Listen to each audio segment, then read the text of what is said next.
Nakahanda na raw ang hypersonic missiles ng China at anytime pwede na itong paliparin.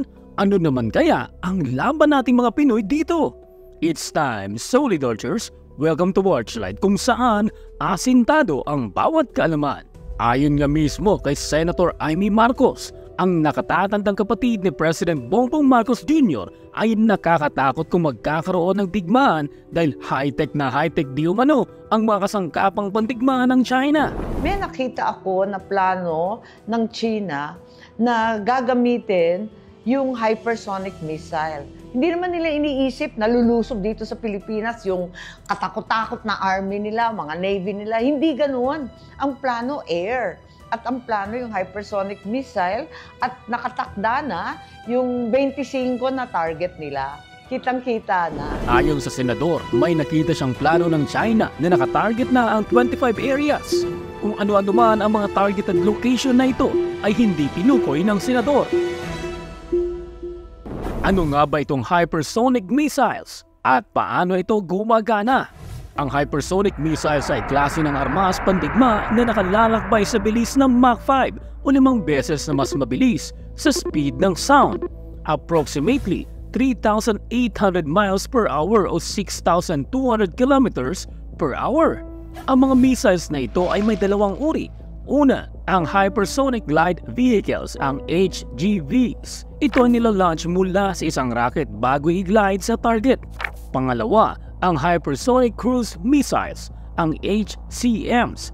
Gumagamit sila rito ng high-speed air-breathing engines na tinatawag na scramjets upang ma-maintain ang hypersonic speed during flight. Gumagana ang hypersonic missile sa paglalakbay nito at extremely high speeds na nagiging daan upang maabot ang target nito ng mas mabilis kumpara sa mga traditional missiles. Ito ay pwedeng i-launch sa maraming platforms gaya ng aircrafts, barko at mga ground launchers. Hindi rin daw ito madaling ma-track at ma-intercept gaya ng mga karaniwang missiles na pwedeng ma-intercept ng Iron Dome sa Israel. At asintado na masawata ang mga advanced air defenses at mga protektadong targets. Sa labang ito na napaka-high-tech na ang armas pandigma ng China, ano naman ang panangga nating mga Pinoy? Sa katunayan, sa walang sinabing dahilan, pinupull out na ng US ang kanilang mid-range missile system na kanilang i-deploy dito sa Pinas noong April sa kanilang balikatan exercises. Wala raw itong sinabi sa hypersonic missile ng China.